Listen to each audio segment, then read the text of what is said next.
it would have been a non-story, a non-issue really, if not for the hype built by Priyanka Gandhi Vadra and Rahul Gandhi themselves.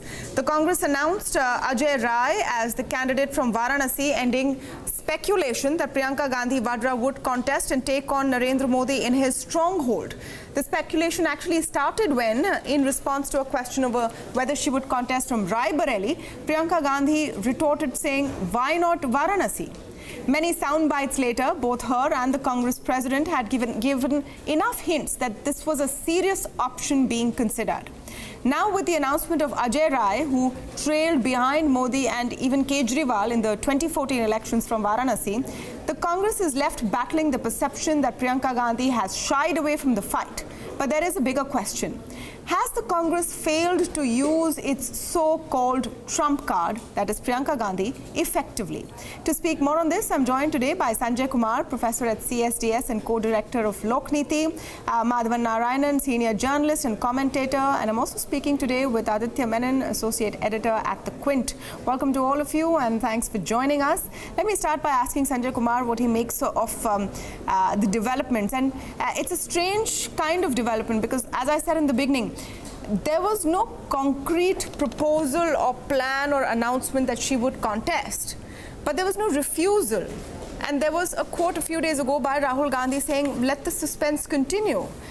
Do you think this has sort of backfired in terms of perception for the Congress? I think Congress is very good at creating suspense. They created a suspense in Delhi which prolonged for months. They created a suspense for Varanasi which prolonged for a month. And finally, when the suspense comes out, it doesn't help Congress in winning additional vote compared to what they have done, what they could have managed to get.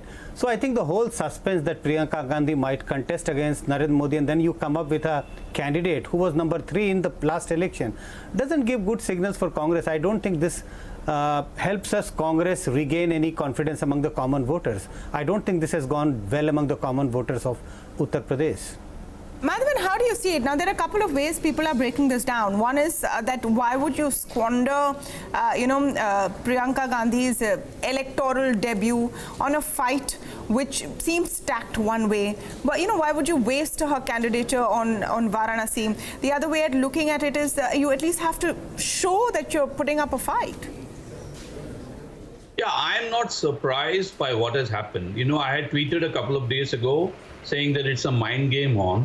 Obviously, you can quibble on whether Amit Shah's mind is stronger or Digvijay Singh's mind is stronger, because I've seen the organizations long enough to know that they have backroom boys. And the way I see it, there are 3 elements here: the strategy, the tactics, and the atmospherics.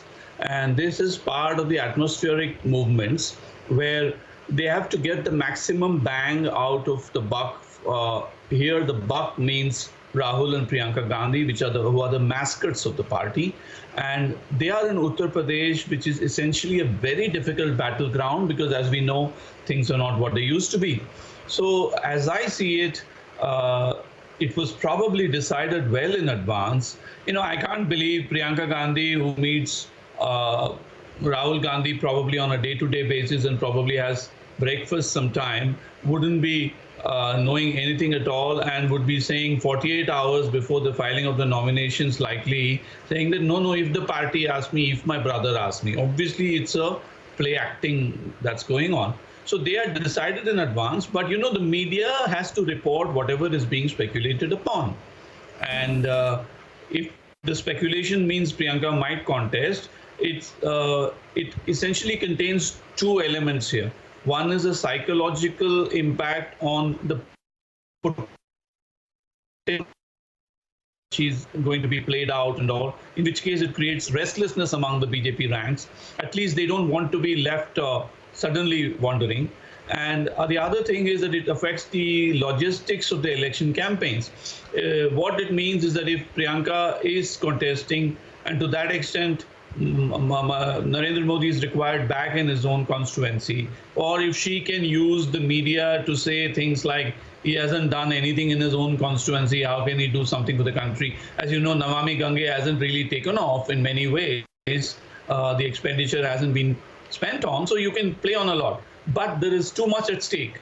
This would be a bad election for Priyanka Gandhi to lose.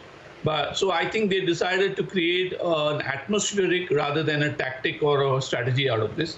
And to what And end? To it's what like a end? Let me get Aditya Menon in. Atmospherics to what end? If you're going to build up suspense, then do you want to really end it with an anticlimax?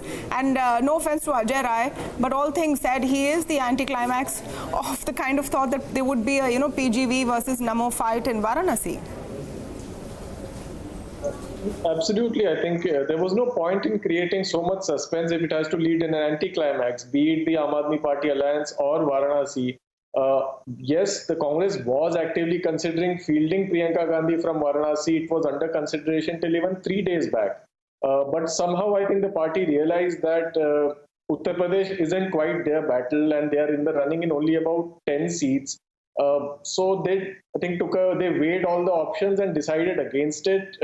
In some ways, it's good news for the Mahagathbandhan because now there's no confusion in Uttar Pradesh as to who the main anti-BJP party is. So in some sense, Congress has done them a favor.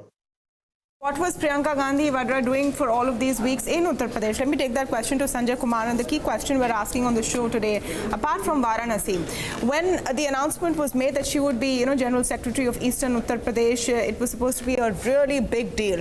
Finally, you have her entry into politics officially and formally. She's been given a job and a tough one at that. Has the Congress utilized that trump card well enough in terms of the visibility she's been given, or even her contesting from any particular, constituency, or then campaigning outside of Uttar Pradesh? Have they done enough with the novelty value that Priyanka brought to the table in this very tough election?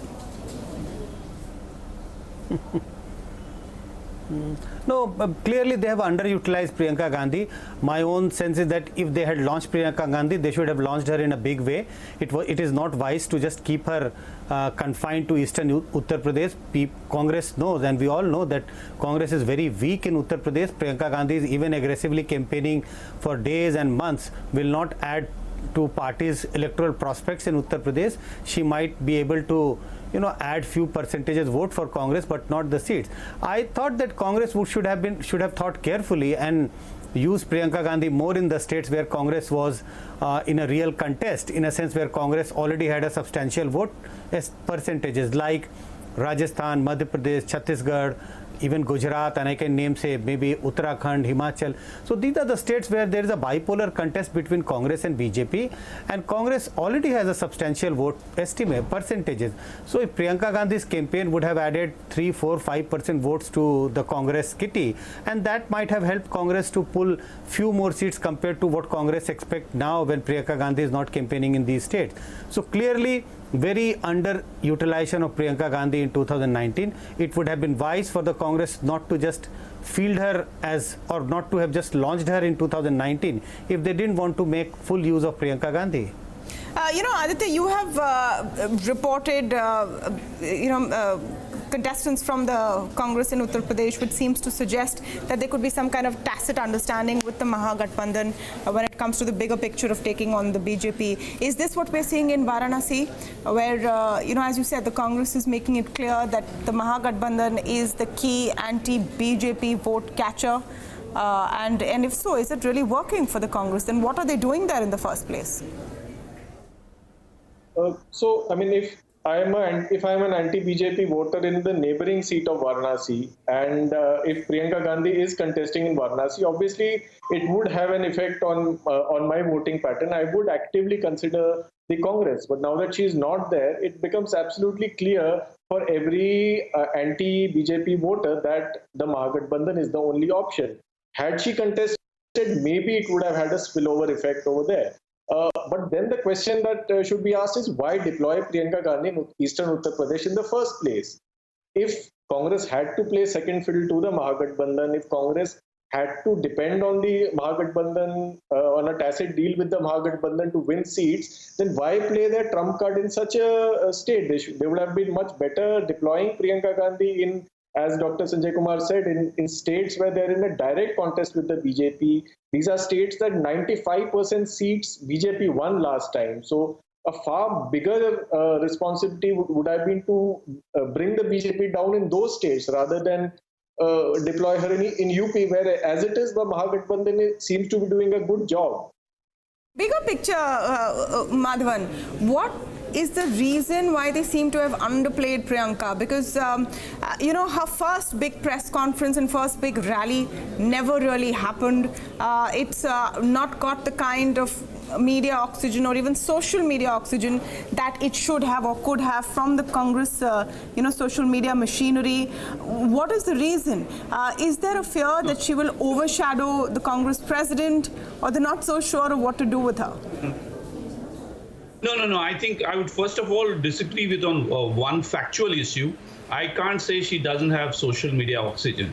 I think there are two things on which Priyanka Gandhi has made a reasonably good impact. One is the visual dynamics. The other is social media.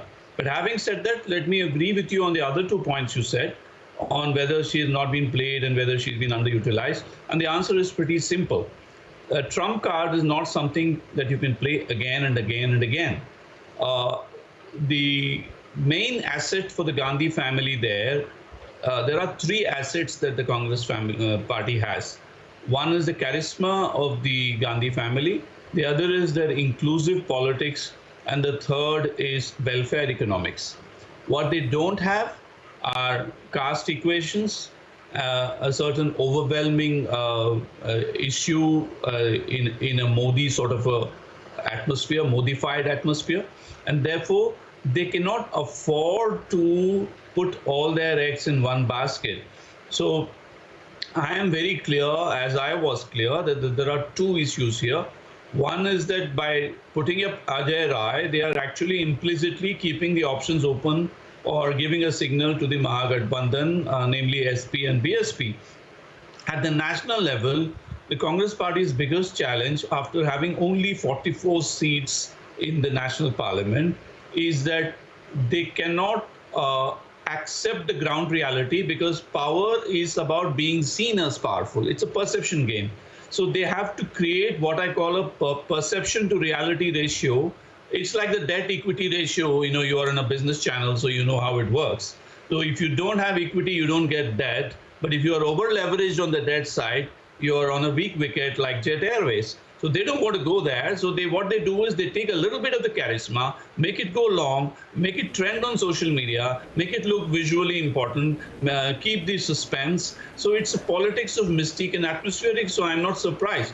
Having said that, at the national level, this can create a certain positive impact in the places where there is already a predisposition towards the Congress, because it says instead of one Rahul Gandhi, we have Priyanka as well, and the family is still there, through television channels and other cadre-based communications. This is a national thing. Let us not confuse it with a Varanasi-only situation. Yeah. They are trying to leverage Varanasi. We are in the age of smartphones and TV, so there's a huge complex dynamic out there. It's portfolio management in the perception game. Let me take the national question to Sanjay Kumar. Of course, we've been talking about the candidature in Varanasi, and at the end of the day, it's one contestant and it's one seat. But it is also extremely symbolic of whether the Congress has the fight, in it to take on Narendra Modi and the BJP. Do you think that this decision to field Ajay Rai has larger consequences on this election?